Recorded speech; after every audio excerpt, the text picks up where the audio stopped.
Good. How's it, everyone? My name is Monique. Monique Sheiss, if you're interested in the surnames. And this is Conrad Hicks. He owns this building, and to a degree, I think he almost is this building. But yeah, so I'm just curious to know: have people been to the Bijou before? Okay. So we got. Okay, great. Okay, not very many, but that's great. Welcome. It's lovely to have you all here. Yeah. My relationship with the Bijou is that I moved down from Pretoria in the 90s, the sea of conservatism that is commonly known as Pretoria. I moved down here, even though I was like on the one little hippie island that existed there. But I came down here, and one of the places that I arrived at was the Bijou. There was a nightclub here called the Curve, and I was just like, I have arrived. It is wonderful. And then eventually I met Conrad and I got immersed into this very creative, amazing kind of batch of humans that there was this energy in Cape Town that was not present in Pretoria, which was quite heady and amazing. But I think the point of what I'm trying to say is that a lot of that lived here in the Bijou. This housed that creative energy, because there's this thing about this like big, beautiful, semi-derelict Art Deco movie theater. So this was a movie theater. You are standing in what was the projection room? No. I mean, not the projection room. I mean the screening room. So this floor would have been at an angle like that, and this is where everybody sat.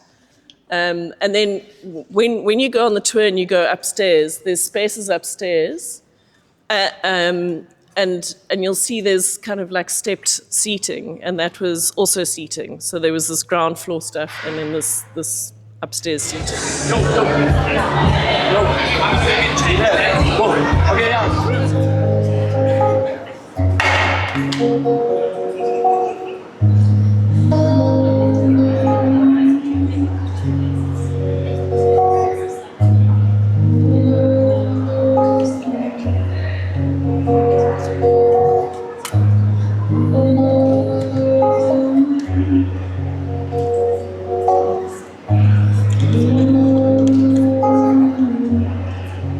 This is our awakening.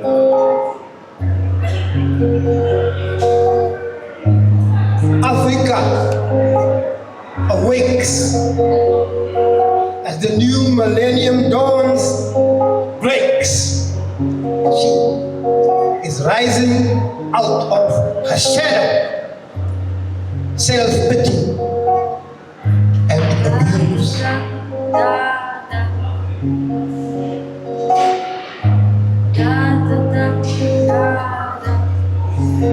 Vying to be the lesser other half. She, woman, towers above Thor, representing self.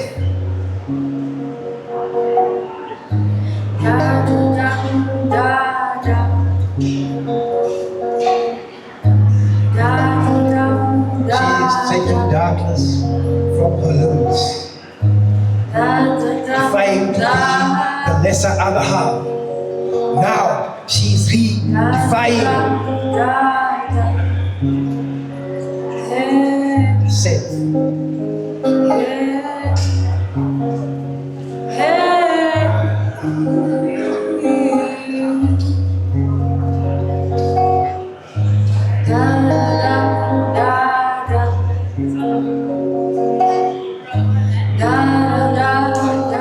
Yeah, because it was just a massive, big, empty space. It was perfect for my business that I just started, which was blacksmithing.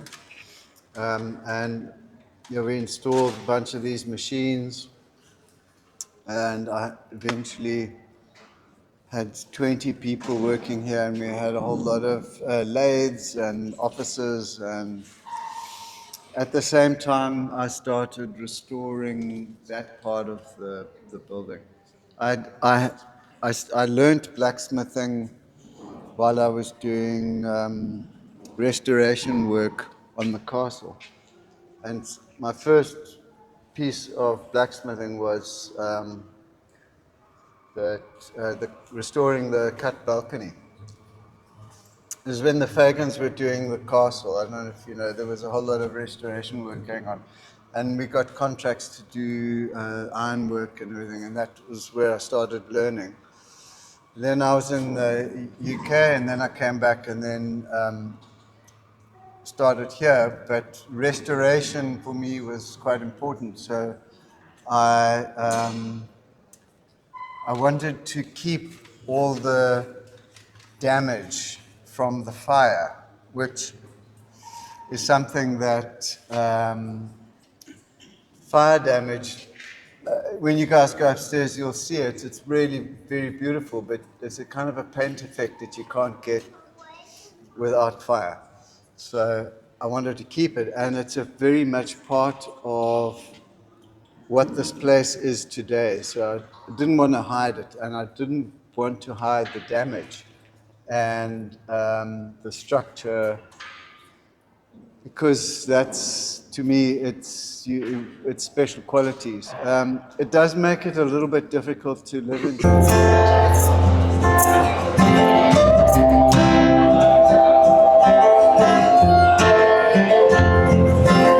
take my chances on a frozen lake. I don't go to church on a Sunday. I traded my whistle for what a road, other way around.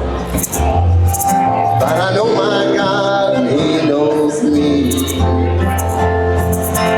So don't go running your mouth at me about a line in the dark and nothing to see. I know we're riding wrong and a line in the middle. Right in the middle. Like it in the middle. Why don't you try it in the middle?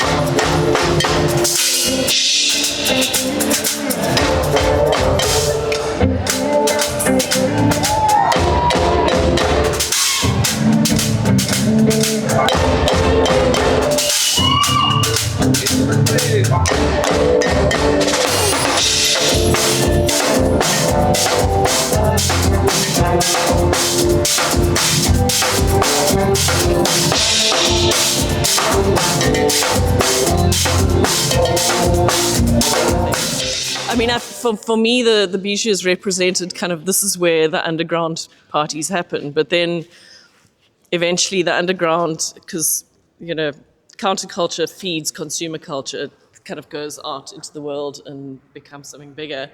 One of which was Africa Burn. Does everyone know about Africa Burn? So I'm one of the founders of Africa Burn. And when we had started this weird old experiment in the desert, Conrad and the Bijou was very much the locus of where we met and started kind of enthusing people to do it. The very first artwork that was ever made for Africa Burn was done in this space over here. It wasn't cut up, it was just a kind of workshop-y space. And in fact, that artwork still stands in the middle of the Binnekring at Tankwa Town. It's called the Triple Bypass.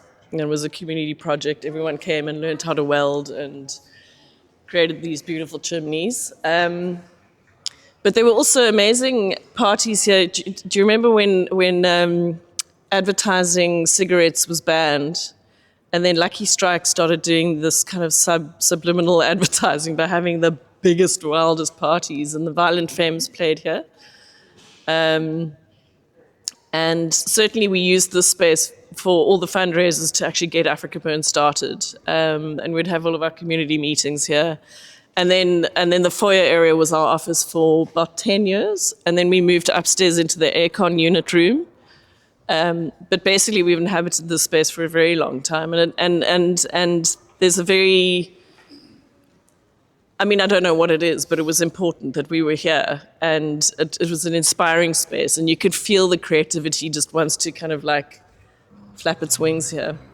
And actually, and I'll introduce over here, we have dancers from a dance group called Baba Yaga, who are going to be doing a performance here in End of July. end of July. Yeah, so it's a performance that's designed for the space. A very important part of you guys being here is that artists finish their work, clean their spaces up, and present something so that they can actually look at it, what they're doing. Yeah, so you guys are part of it. Okay, so I'm going to do a little demo quickly.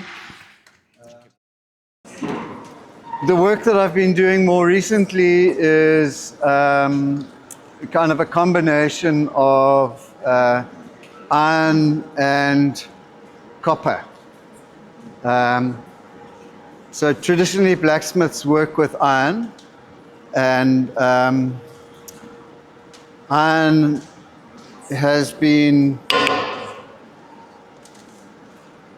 is the main element of the Iron Age, of which we're just leaving now, but everything that we still use is kind of based in iron. All our technology, our buildings, our machinery. So I blacksmithing, because blacksmith is ironsmith. A coppersmith is known as a red smith, and this is a chunk of copper. And I started working with copper maybe 10 years ago, but more recently I've been working with very large volumes or large pieces of copper, and you'll see this here is this is a piece of copper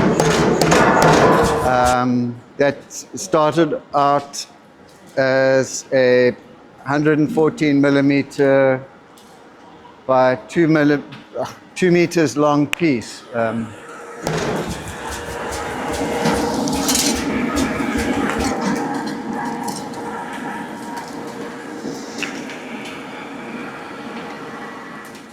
And the whole thing about copper is that the Copper Age was very different to the Iron Age, in that it was a kind of a polytheistic culture, and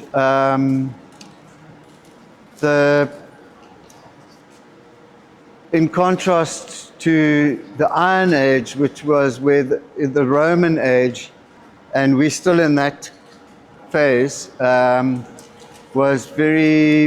is very masculine dominated. It has a kind of the technology needed to work iron is much more structured and organized than it takes to work with a copper-based society. So society changed in order to work iron. And when I started working with copper, I realized that somebody pointed out to me that in mythology, copper is female, and it's Venus, and iron is Mars and male.